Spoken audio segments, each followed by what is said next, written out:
My name is Chelsea Close, and I'm the lighting director here at Lifepoint Church. We've created this video series on various lighting topics to help you sharpen your lighting skills. Whether you're brand new to lighting and you want to learn how to operate a Sunday service, or you've been programming for years, I hope that you'll find something in this series that can help take your lighting to the next level. We're going to go over the console, we're going to talk about how it functions, we're going to go over the role of lighting in production and what we do, and then we'll delve a little bit deeper into programming. Let's get started.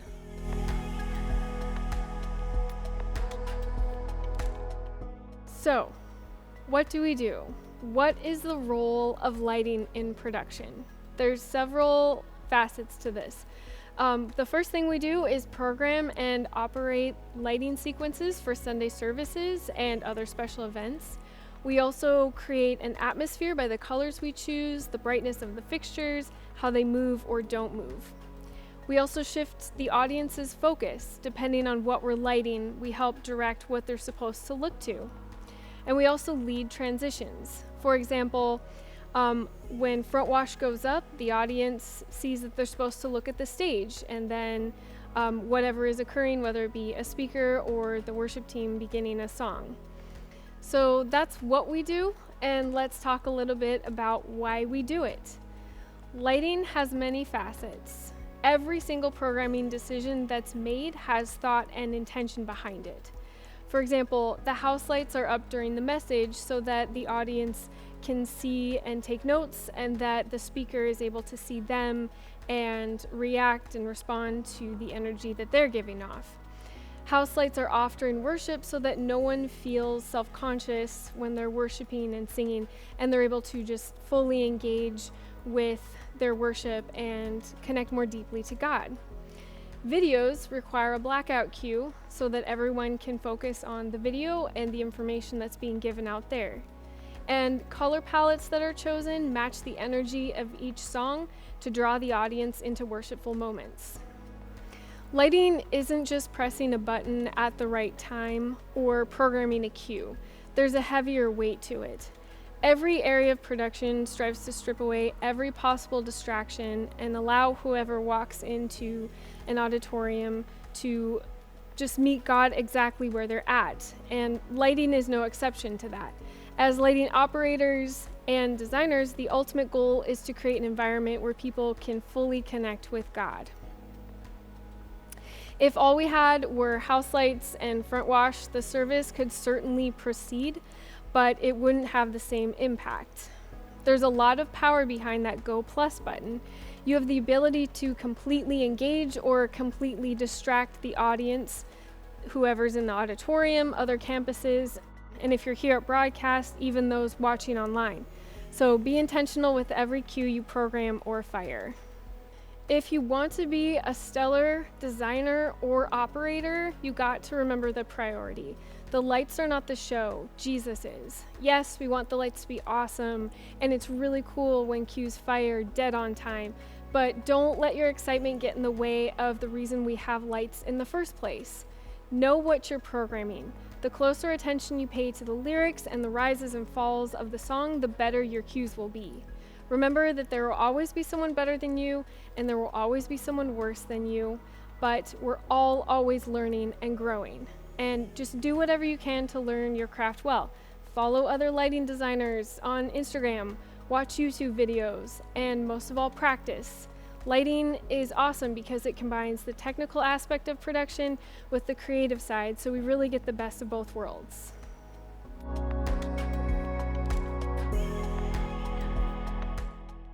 All right, let's go over the lighting console.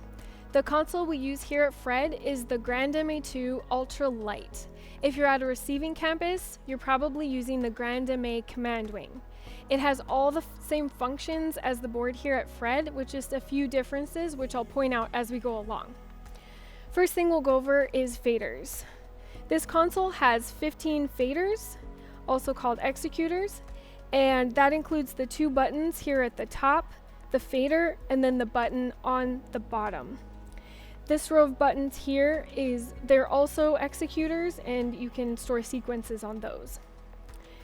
Both consoles also have these two 100mm faders, and the blackout fader, also called the master fader. On the command wing, instead of 15, you have 6 faders, but both consoles have fader pages. So on this first page, we can see the first 15 faders. If we page up, you can see we have different sequences stored on the next fader page, which is the same thing on the command wing. Down here are the button pages. So these executors down here, right now you can see this is page 1. If we page up, you'll see we have different sequences stored on this button page 2. Next we'll go over screens. On the Fred's console, we have screen 1, screen 2, and screen 5. The reason they're numbered like that is because the full-size console has screen 1, 2, 3, 4, and then also an external 5th screen. On the command wing, you will have 2 external screens. Next, let's go over view buttons. These are the buttons here. These will take you to whatever view you select, and we'll get deeper into views at a later point. These wheels here up at the top are called encoder wheels. These are attribute encoders, these 4 here, and they control this little menu here, and again, we'll get into that a little deeper later on. This 5th encoder over here is called a screen encoder, and it can scroll up and down whatever screen you are on, and if you press it down, it will select the column that's highlighted. And if you tap on screen 1, it can control screen 1, screen 2, same thing. This is also a screen controller over here, but because we don't have a 3rd screen, it doesn't do anything. These at the bottom under screen 1 are X keys, and we use them as to fire macros or as executor buttons. If you hit the user button, it'll switch it over into a views pool.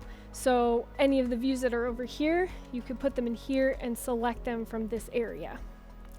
Next to them are the pause, go minus, and go plus buttons. These are what you'll use most often if you're operating for a Sunday service or an event, and they go from queue to queue. So go plus will take you, for example, from Q1 to Q2 and so forth. Go minus will take you back a queue. So if you're in Q2 and you hit it, it will go back to Q1. If you hit the pause button, it will pause whatever you're doing. So it'll pause the effects of the fixtures if there's any running on them, or if you're in the middle of a follow queue, it will pause that as well. Over here is the command area. This has all the buttons that can input any function in the board. And whatever you type in here, so if I'm going to type go to Q4, it'll show up in the command line. And when I hit please, it will fire whatever command I put in there. And finally, here is your trackball. So this is your mouse, and it controls it. You can go from screen to screen. So here I'm in screen 5, and then back to screen 2. And this button here is your left click, and this button here is your right click. And here we have an external keyboard, but there also is an on-screen keyboard. So if you select it, you'll see it appear here. And that's the console. Now we're going to go over views. This first view here is our programming view.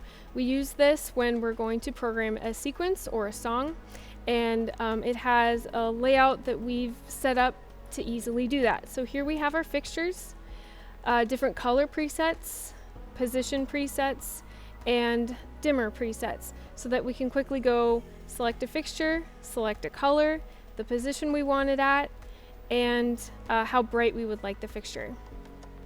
The second view is our effects page. It has pan and tilt effects as well as dimming effects, and we have it as a whole separate view because we have so many different effects. This is our sequences view. This is where we store all of our song sequences, event sequences, and Sunday sequences. This fourth one is the tracking page. This lists out all the cues that are programmed into a sequence. This is the playback view. This represents the 15 faders that are here, so you can see what is assigned to each fader, as well as what is assigned to each button. This is our macros view. Right now we're using a lot of these macros to control the LED wall. Macros can execute any command or function that the board is able to do. This is the color view. It's a more detailed view that has the color picker, so you can tap and drag to choose whatever color you would like for a fixture, or use any of the presets that are here. Now we have a couple views that we've specifically created. One for Sunday services, because when an operator comes in and is operating the sequence, they don't need to see a bunch of different things. So we have it set to the tracking view here, tracking view on screen 1, and then on screen 5 we also have tracking, as well as the faders and the buttons that they will be utilizing as they operate the sequence.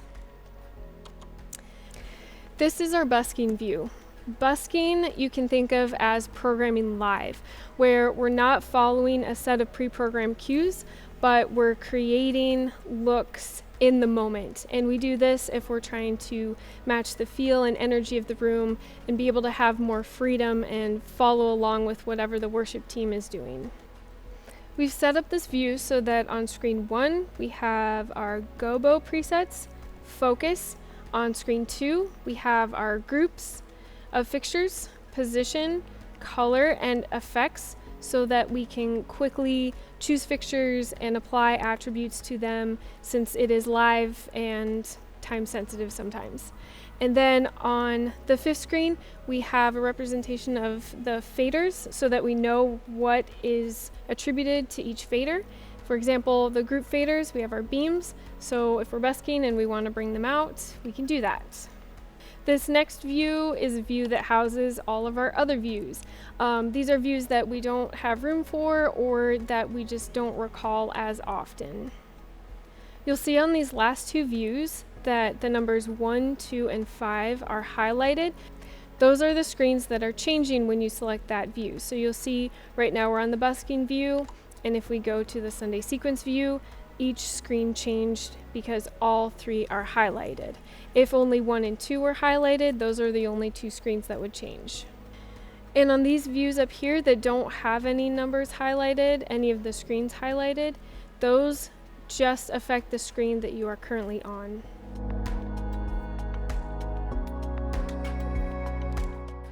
Before operating a sequence, the first thing you'll want to do is recall it from your sequence pool.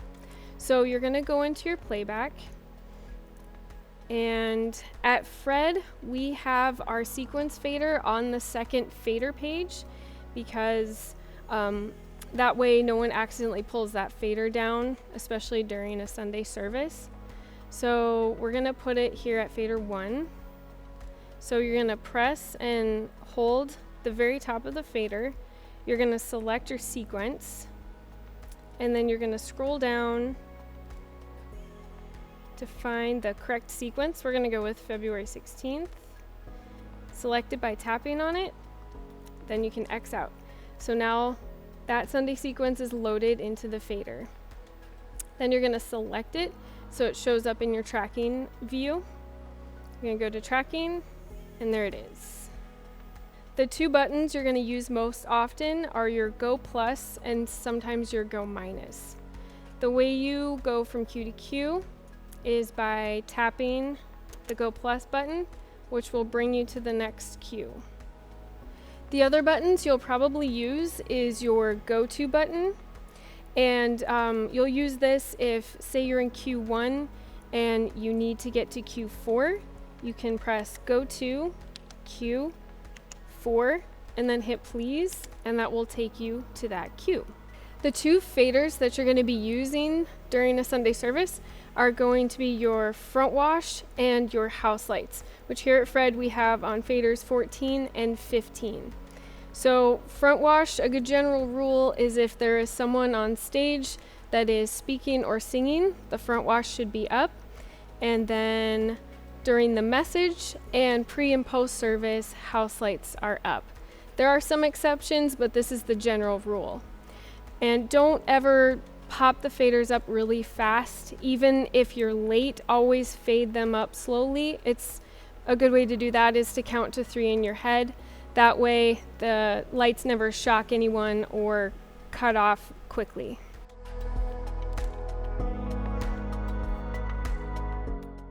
Now let's go over song time signatures and timing. Most songs that we do at Lifepoint are in 4/4 time, which are 4 beats per measure. Once in a while we'll have a song that's in 6/8 time, which is 6 beats per measure. And if you're listening to the click track, the audio cues are announced 1 measure before the fire. For example, you'll hear verse. If the song is in 4/4 time, you'll count 2, 3, 4, and then fire on 1. If the song is in 6/8 time, you'll hear verse, you count 2, 3, 4, 5, 6, and then fire on 1. Another thing you're going to hear in the click track along with the audible cues is the beats per minute, which will sound like a metronome. Sometimes this in your sequence, this is programmed into the CMD line here, but you can also adjust the BPM manually by tapping the beat out with the dim, pan, and tilt speed masters. If you're at a portable campus, you might have a fader that combines both of these into one that you will push up, and that will raise or lower the BPM.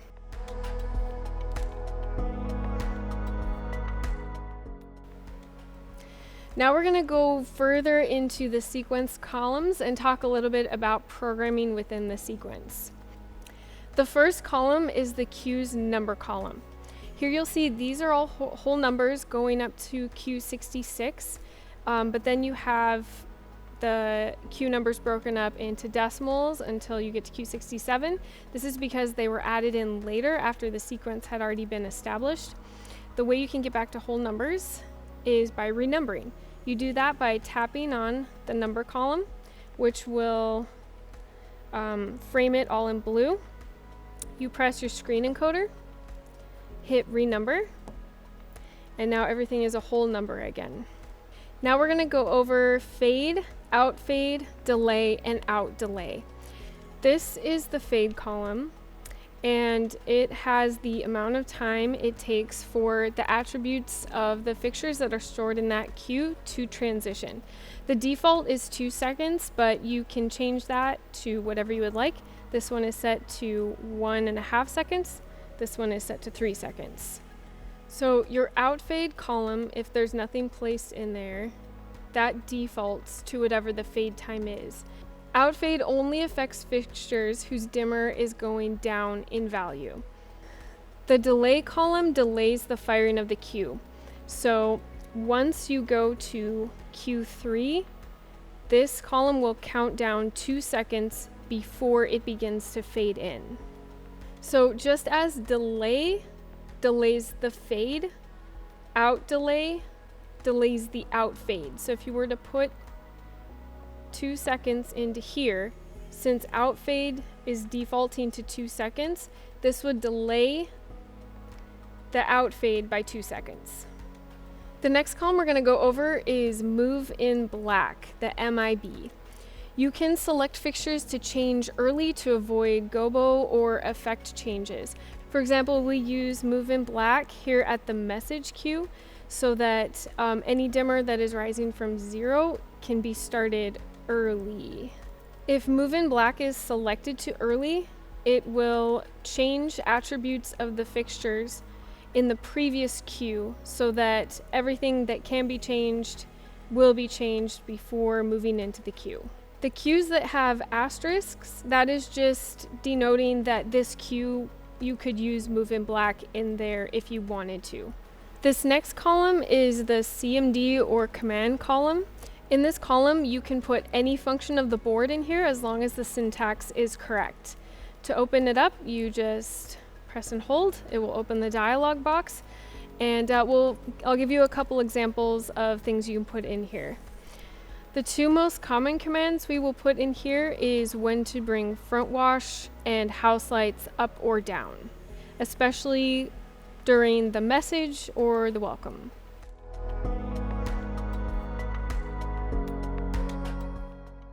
Now that you're able to make some changes within the sequence, let's delve a little bit further into song and sequence programming.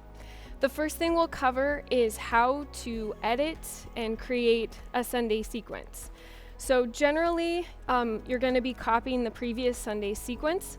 The first thing you want to do is look at Planning Center and check what songs are going to be on the list on the cue sheet. So first you're going to go to your sequences, which for me is my third view here. And if we're programming for February 23rd, you're going to go to the previous sequence, which for me is February 16th. To copy it, you're going to hit copy, tap on the sequence, and tap on a blank space. Now you'll see that it says February 16th, number 2. To edit the label, you hit assign twice, tap on the sequence, and it'll bring up this dialog box where you can change the date. So we'll change that to February 23rd. So now that is there, and it's still a direct copy of February 16th. Now we're going to want to look at the sequence next. You can do that a couple different ways. The first way is if you hit assign, tap on the sequence, and then you can tap on an empty fader. And now it's right there on fader 13. Or you can go to your playback view. Just tap on the very top of the fader here. This will bring up this menu. You go to sequence, and then you can scroll down to the sequence you're looking for. Oops. February 23rd, tap it, and then now it's loaded. Once it's loaded, you want to select it and turn it on. And then now it is in your tracking view. We're going to go ahead and edit this line too, so it also says February 23rd. You can do that by pressing and holding in the column, or you can hit the space bar if it's highlighted, and it'll open it up too. Change that to February 23rd. All right. So the next thing we want to do is delete anything out of it that does not apply to the Sunday sequence that you're programming. It's always a good idea to double check none of the songs are going to be in there, because sometimes they'll carry over and then you don't have to delete them out and then load them back in. For this Sunday, February 23rd, we don't have any of these songs that are loaded in here, so we can go ahead and delete those out. So you're going to hit delete, Q, and then I want to delete Q5 through 72. So you'll see that appear here in the command line. Hit please, and they're gone. And I didn't delete anything that's going to carry over, like the 5-minute countdown or the 1-minute countdown, the welcome, news, things that will carry over from week to week. That way you don't have to reprogram them. So if I'm looking at the cue sheet for February 23rd, I see the very first song is Echo. So we want to bring that in. So go to your sequences, and I'm going to scroll down and find Echo. It's right here at sequence 200. So there's a couple different ways you can look to see how many cues there are. You can scroll up to the song and right click. This will bring up edit mode, and you can scroll down and see there are 20 cues. However, if you're just bringing in a song that is pre-programmed, you know you're going to want to bring in the whole song.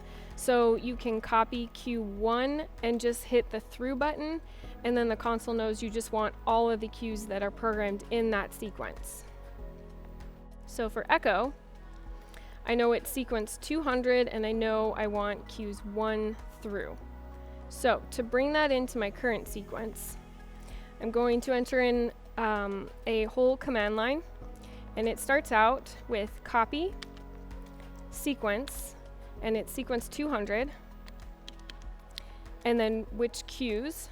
I'm specifying cue 1 through, and then I have to tell the console where I want it. So I say at sequence, and then I'm going to look and see what sequence I want to bring it into, which is sequence 76. And then I have to specify which cue I want it to start at. So I hit cue again.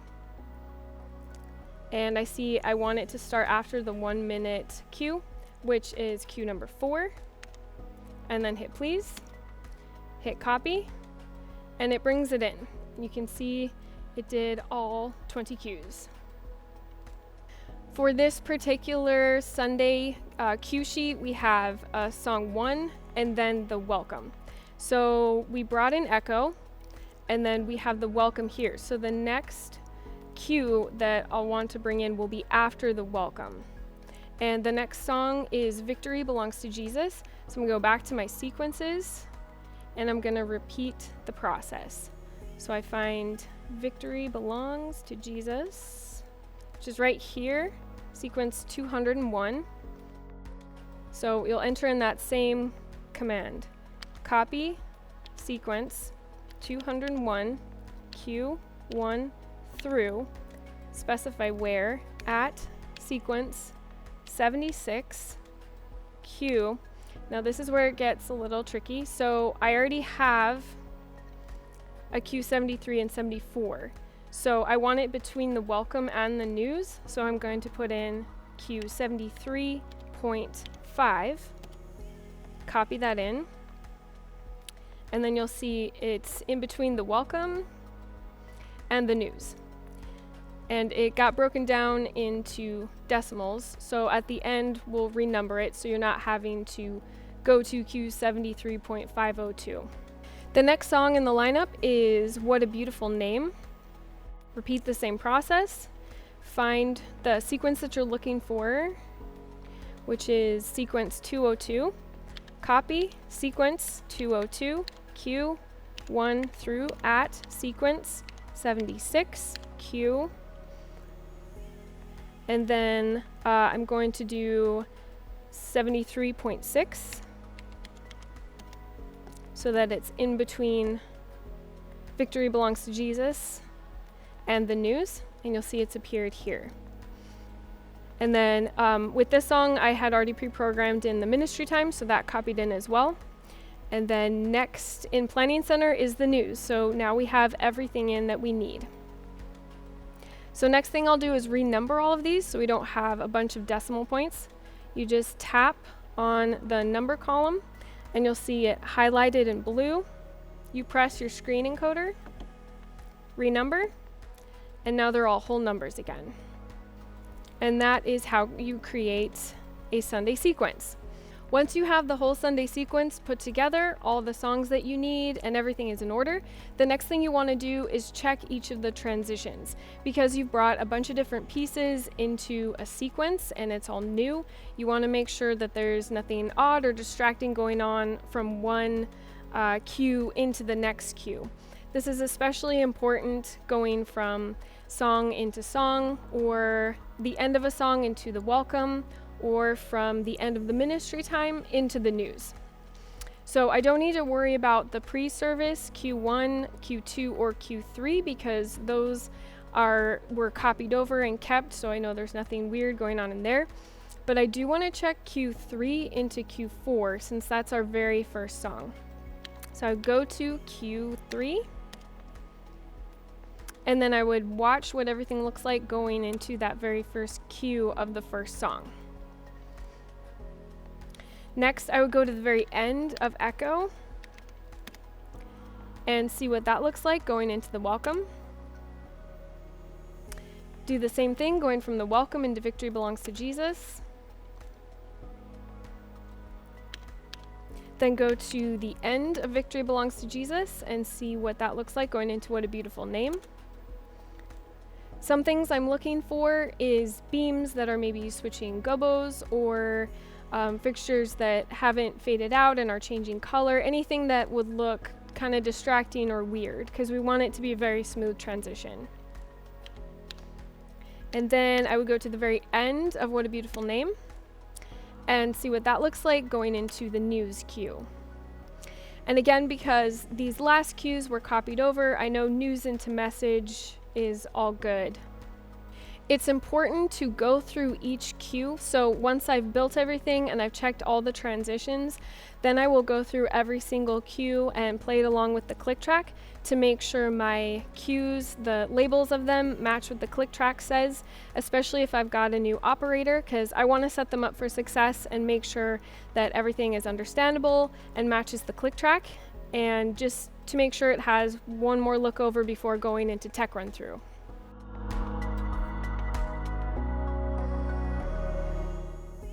Now we're going to go over the qualities of light and how they pertain to programming.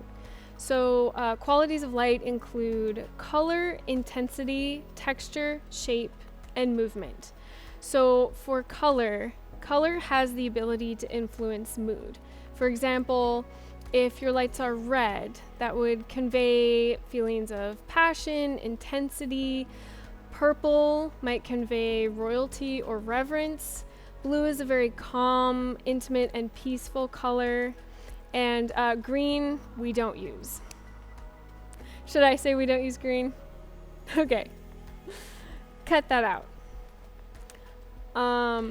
What? Keep it in.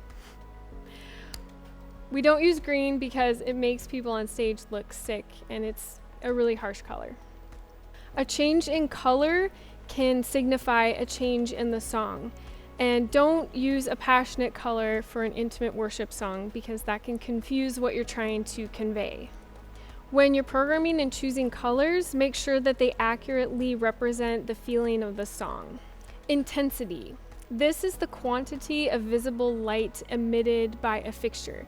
The dimmer can go from 0 to 100%, but there are a lot of numbers in between. It just depends on what the song needs. You can program a couple different ways. You can start out at the beginning of the song and work your way through the song, building intensity as the song calls for it. Or you can find the highest point of the song, where it's the most intense, and start programming there and then program down. The light intensity can build along with the song's intensity. Pay attention to the drummer, because the drummer is key in building intensity, especially if you're listening to the song and you hear them switching from hitting every other beat to every beat. You can change the entire feeling of the song just by manipulating the intensity of the fixtures. All right, now we're going to go over texture and shape. Some fixtures produce a beam of light with hard edges, and some fixtures produce a beam of light with soft edges.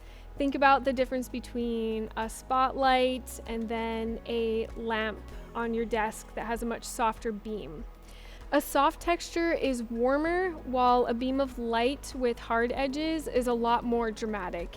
Each has a different purpose and produces a different effect. Some fixtures have the ability to change between sharp and soft beams, and some even produce a shape called a gobo, also called a lighting stencil. The last quality of light is movement, and this refers to the physical movement of a fixture.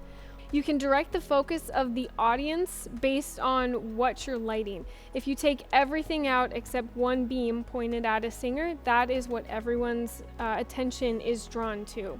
Be purposeful when using movement. Don't blind your audience unless it's for a good reason and very brief. Don't light what shouldn't be seen, such as the truss or the back wall. If using an effect, make sure you watch the full progression to make sure that the fixture's beams are not hitting anything that they shouldn't. Changing the direction that the fixtures are pointed at is a good way to build along with the song. There are two types of fixtures, static and moving. Static fixtures do not have the ability to move. Once they are placed in a position, that is where they stay unless they are physically moved. Moving fixtures contain motors that are controlled by the lighting console that tell the fixture how and when to pan and tilt. Moving and static fixtures can further be broken up into spots and washes. Spots are fixtures that have a narrower beam coming out of the fixture, whereas washes have a wider beam used to illuminate a larger area.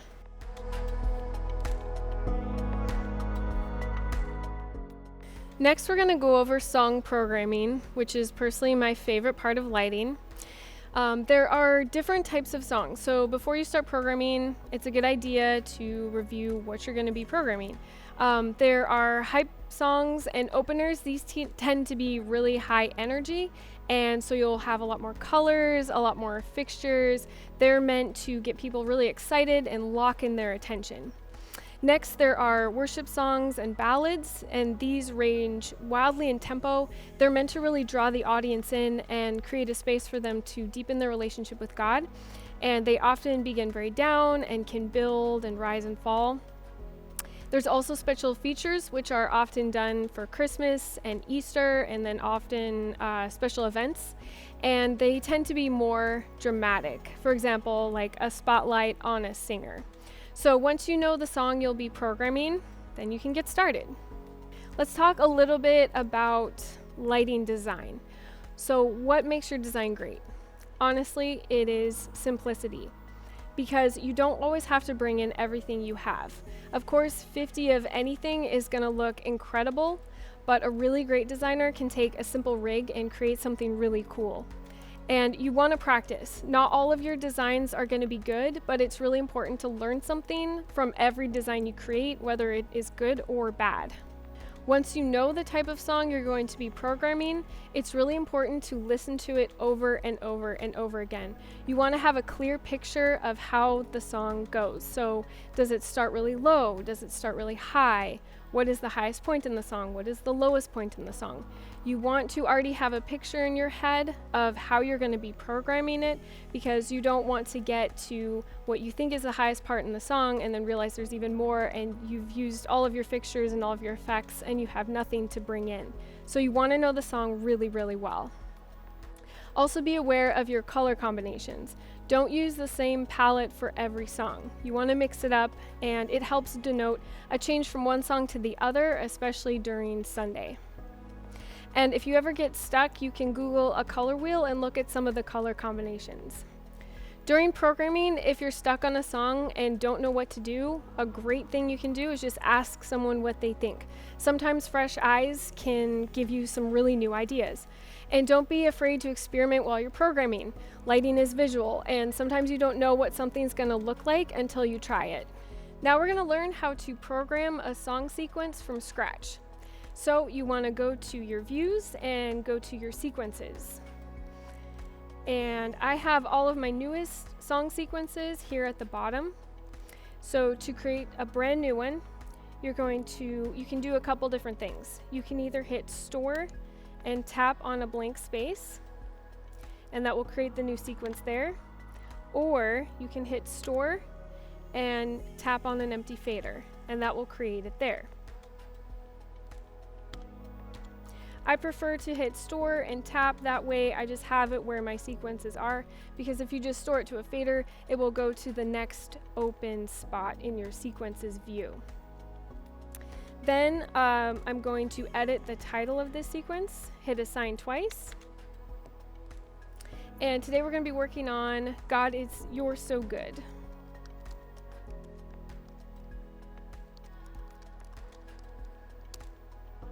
So now that is labeled correctly. Now let's assign it to a fader. You can hit assign, tap it, and then tap an empty fader. And you'll see there now it is in our playback on fader 11. Make sure it's selected and on, and then go to your tracking. You can see you've got a completely blank cue. So the very first cue, I always put the song title, so that when you copy the sequence in, that cue denotes a break in the Sunday sequence, saying the title of the next song. So again, you can press your screen encoder,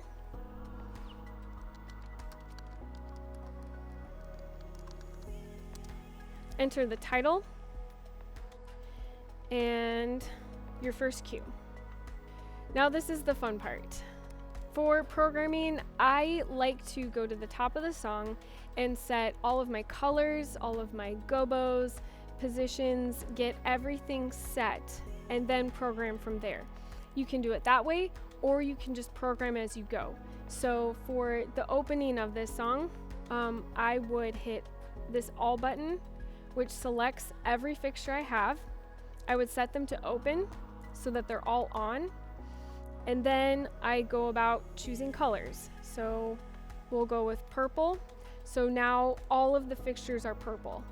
Then I will go through and adjust things until I find a color combination that I really like. After I have all of my color set, I would go in and change up my positions. So say I want my beams in, I would set them in. I can choose my cams and put them floor out, pixelize, we'll do ceiling in, and then Russian 6-par, those are static fixtures, they don't have position changes.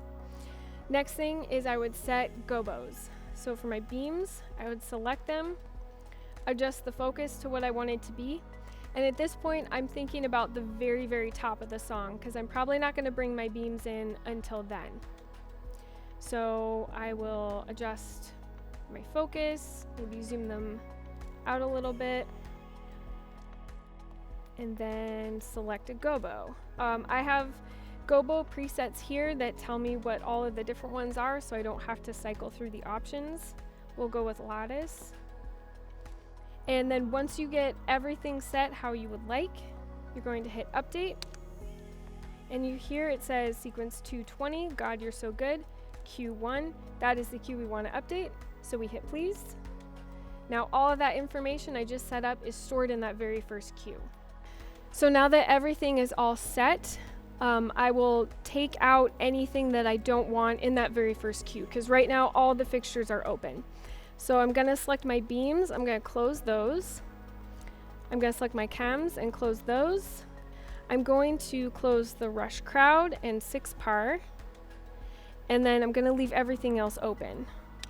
Update that, make sure I'm updating that first cue, and now that's saved.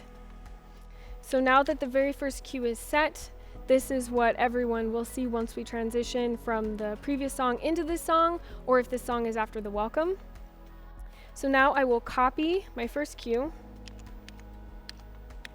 and I will copy Q1 at Q2 because we want to create a new cue. Hit please, and there it is. So at this point, I'm going to change the color of my very first cue, and you do that by pressing and holding on the number column, and then hit change color.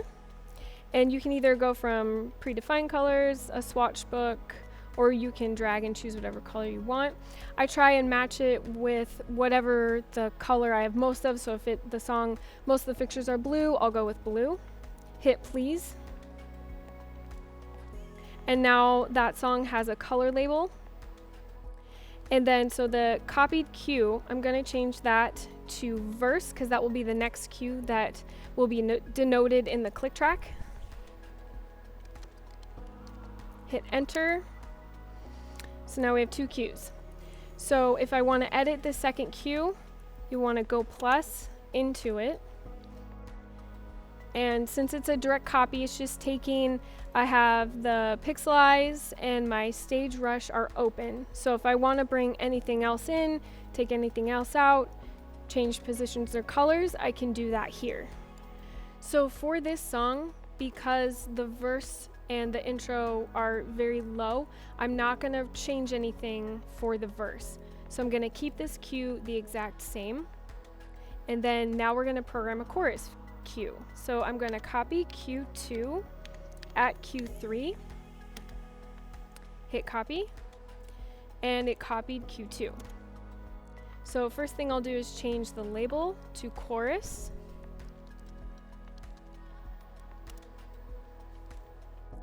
And we'll add a little bit more because at this point the band will start to build and we want to kind of match their energy.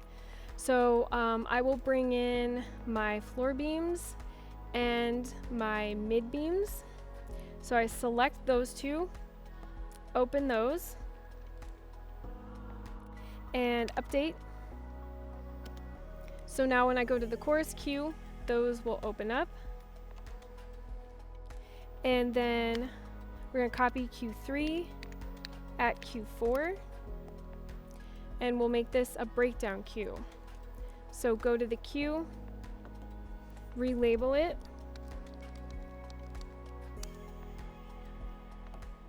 and so for this I'm going to take out my beams. also going to take out pixelize and cams so that all that's on are the rush stage. Update this. And that's a breakdown. Okay, so now at this point, the band is starting to build up again. We're going to copy Q4 at Q5.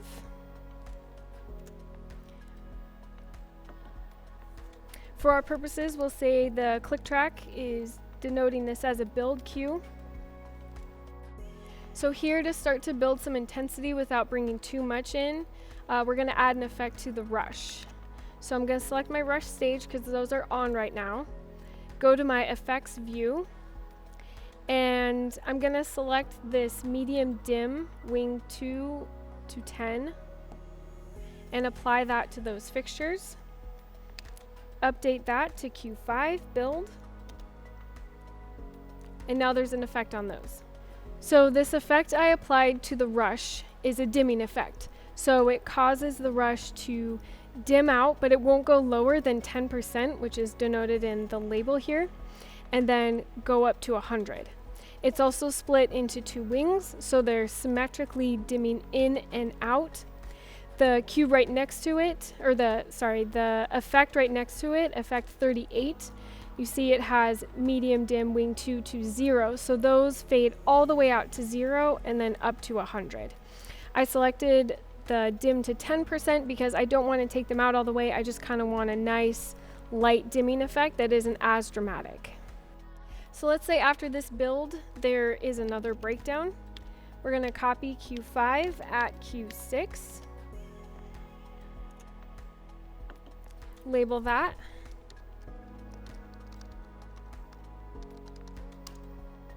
and say you want to get rid of the effect that you have.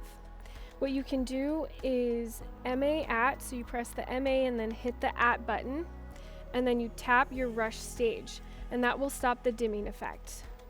All you do is update, make sure it's the right cue, and hit please. You can also use the dim stomp, which is effect 79. So you would hit the fixture you want to stomp and then tap dim stomp. That will also stomp the effect. Okay, so we'll go into a final chorus. So we'll copy Q6 at Q7. So we'll say this is the big chorus where everything is in.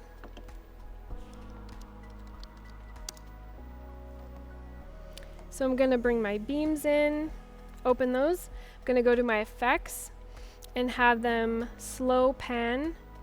So they're going to go back and forth very slowly. I'm also going to choose my cams, and I'm going to have them pan, tilt, circle, wing. So they're going to slowly pan and tilt in a circle. Update that. Also want to open them. And then we're going to create the ending cue.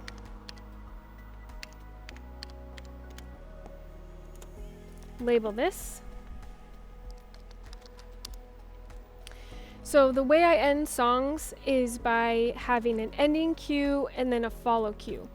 In the ending cue, I just close the fixtures and I don't stomp the effects.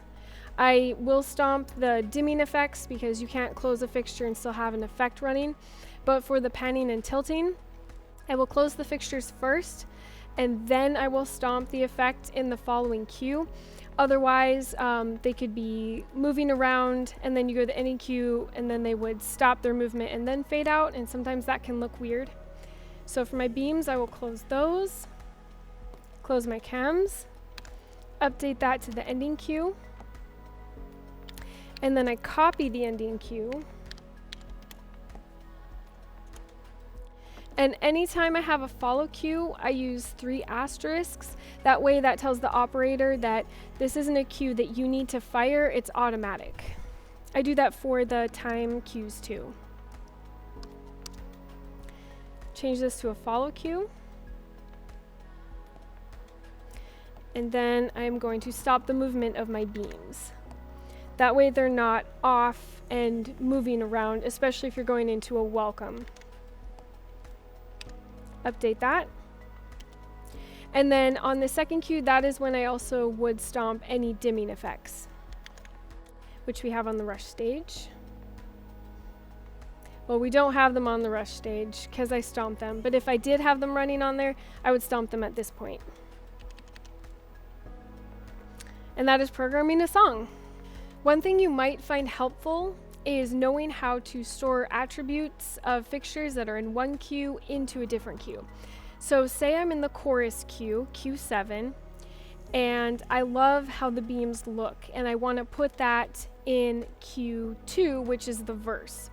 So first I want to make sure I'm in the cue where I'm copying the information I want. So I'm in the chorus cue, I'm going to hit my beams, and I want all of what the beams have in this cue in my verse cue. So you can do that a couple ways. You can either select your beams and then double tap each of these attributes down here, or you can double tap your beams and it'll populate all of these in red. So each one of these has a little red box, and that shows that it's selected. And once I've selected what I want, I hit store, cue, and then I want to store this information in the verse cue, which is Q2. So I'll put 2, hit please. It'll bring up this dialog box here. What method you want to use? You want to use merge because you want to merge the information together. If you hit overwrite, it would just copy the chorus cue information from the beams and overwrite anything that's in the verse cue. So hit merge. And now if you go to the verse cue, the beams are now, all that information that was in the chorus is now in the verse. So say you're programming your floor beams, but none of these positions are working. They're not quite what you want to do.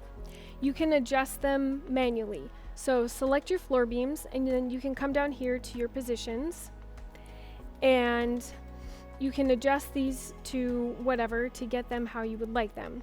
Now say though that you don't want all 4 beams to move the same way. So say you want the 2 inner beams to be crossing over, and you want the 2 outer beams to be pointing outward. So the way that you can get to each individual fixture is very easy. So you'll select your floor beams, and then you're going to hit next. Now the way that you know that that fixture is selected is you hit solo, and this button will solo the fixture that you are on. So you can come down to your position and you can adjust it however you want. And then if you hit next, it will go to the next beam. You can adjust that. 3rd beam, 4th beam. And once you get all the positions set how you would like, then you just update that, hit please, and it will update that information. You can do that for any grouping. We have them grouped so that they're easier to program, but you can adjust each individual fixture if you would like. I've done things before where I went into the rush stage and hitting next through them so that I could alternate colors between ice blue and light magenta, so every other one was every other color, and it's a really fast and easy way to do that. Also, if you want to see what a particular fixture is doing a little bit better, you can select the fixture and then hit highlight, and it will highlight just those fixtures so you can see where they're pointed, or more easily adjust what their position is, or things like that. Another really cool thing you can do is save attributes of a particular cue into a completely different sequence. So say you're programming a song and there was a really cool gobo that you had programmed with last week, but you can't find where it is. What you can do is go into that song that you had programmed, select your beams, and store that information into a different sequence. So for example, we'll say that the sequence we're in, we love how the gobo is in the Q7 chorus. So we'll select our beams, double tap so it just selects gobo, and then we would hit store, sequence,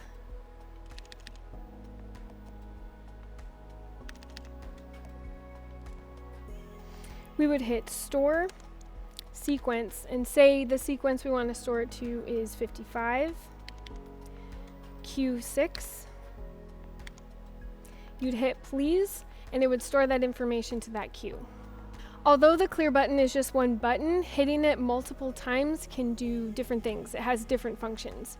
So if I have something selected, hitting clear once clears the selection. Hitting it twice will clear any active values down here where the attribute encoders are. And then hitting it 3 times will clear out absolutely everything.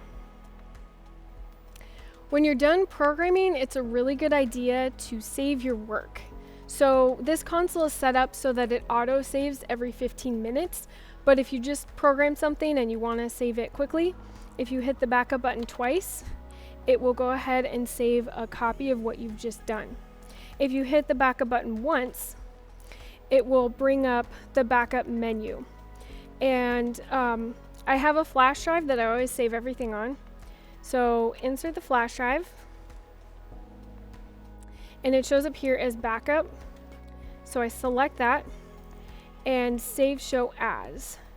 This way it will save a new copy of the show file, and I always enter it with the date. Hit enter, and then it saves it. If you save your show file to the flash drive, it will also save a copy to your internal hard drive.